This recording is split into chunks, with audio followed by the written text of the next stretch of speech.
September 1862. America was a nation drowning in its own blood, the Civil War carving a jagged scar through its heart.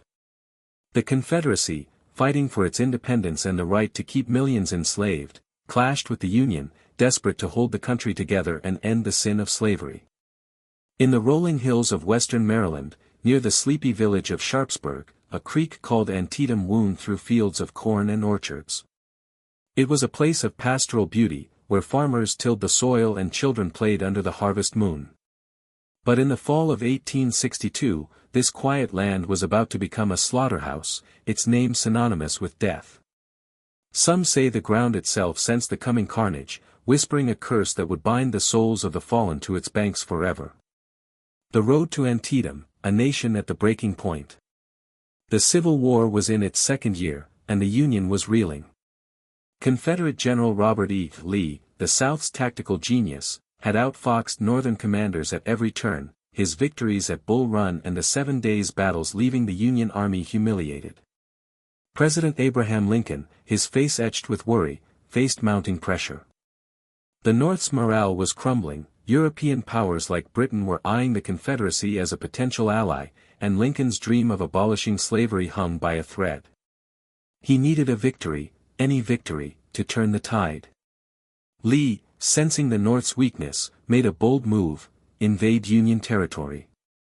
In early September 1862, his Army of Northern Virginia, 45,000 strong, though ragged and hungry, crossed the Potomac River into Maryland, a border state torn between North and South.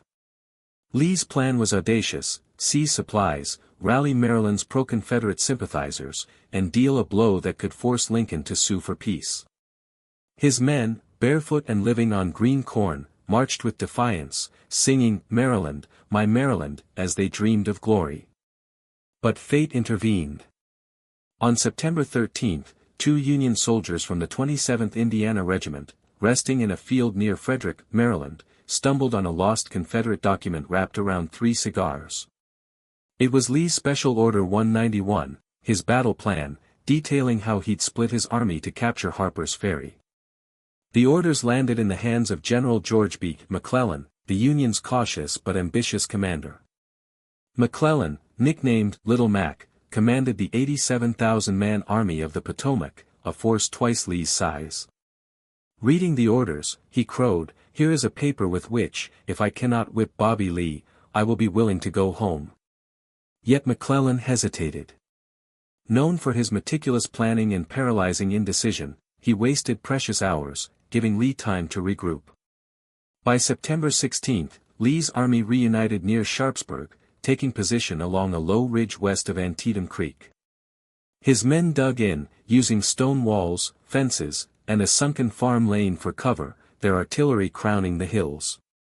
Across the creek, McClellan's massive army gathered, their campfires twinkling like stars. The stage was set for a collision that would shake the heavens. Sharpsburg's shadow, the eve of battle. The night of September 16 was restless. A chilly rain fell, soaking soldiers huddled under threadbare blankets. Union troops, camped in fields east of the creek, sharpened bayonets and checked their muskets, their faces lit by flickering fires. Many were young, boys barely 18, farmhands and clerks turned soldiers. A Union private from Massachusetts wrote home, "Tomorrow we fight, and I feel death's breath on my neck. Pray for me, Mother." Others sang "Battle Hymn of the Republic," their voices carrying across the creek, answered by Confederate campfires glowing in defiance. In Sharpsburg, civilians sensed the storm. Families like the Roulettes and Pipers, whose farms lay in the battle's path, huddled in basements or fled. William Roulette, a Union supporter, hid his children but refused to leave his land, muttering, "This is our home, come what may." In the town's Lutheran church, a young girl named Carrie Shriver peeked through a window, watching soldiers march past. They looked like ghosts, she later recalled, as if they knew they were already dead. Lee, in his headquarters at a farmhouse, pored over maps with his generals, James Longstreet, Stonewall Jackson, and A.P. Hill. His army was outnumbered, its back to the Potomac River with no easy retreat. Yet Lee's calm demeanor inspired his men. "We'll give them a fight they won't forget," he said, his voice steady. Longstreet, ever skeptical, warned, "This ground will drink our blood." Across the creek, McClellan planned a three-pronged assault, hit Lee's left flank at dawn, then his center and right, crushing the Confederates in a vice. But his caution meant the attacks wouldn't be coordinated, a flaw that would cost thousands of lives. As midnight passed, strange tales spread. A Union sentry swore he saw figures moving in the creek's mist, vanishing when he blinked.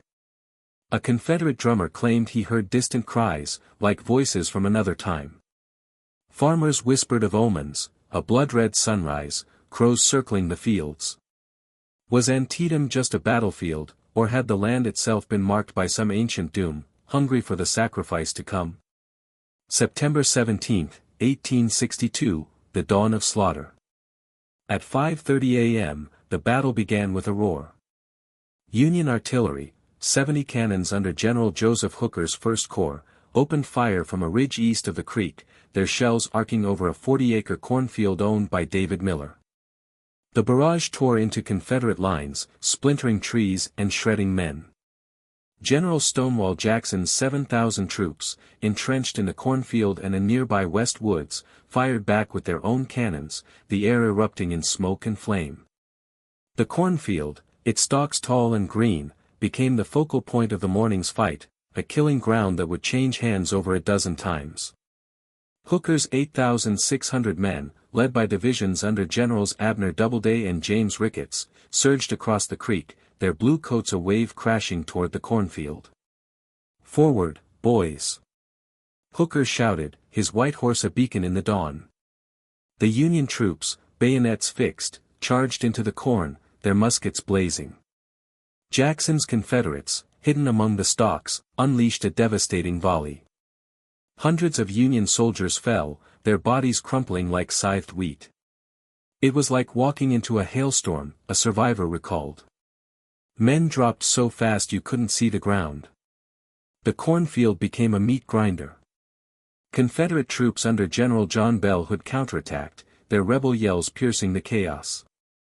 Hood's Texans, half-starved but ferocious, drove the Union back, only to face a fresh wave of bluecoats.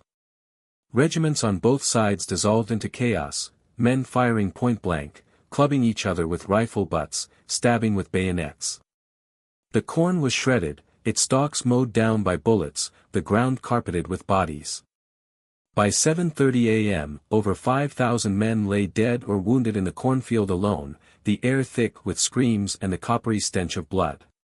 Heroes and horrors in the morning light. Amid the carnage, stories of courage emerged.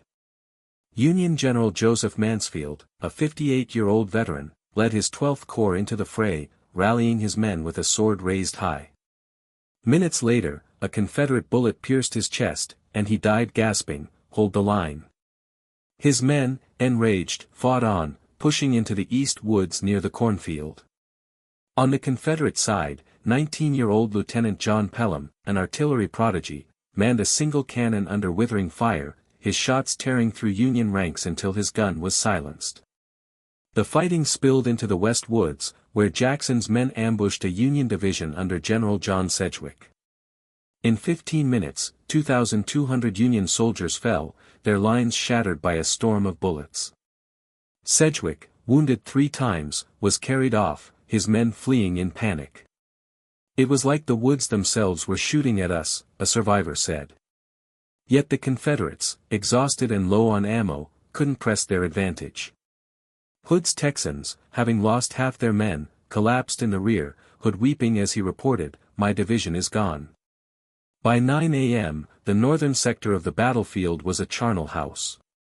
The cornfield, now a trampled wasteland, had claimed nearly 10,000 lives in 3 hours. Both sides paused, stunned by the slaughter.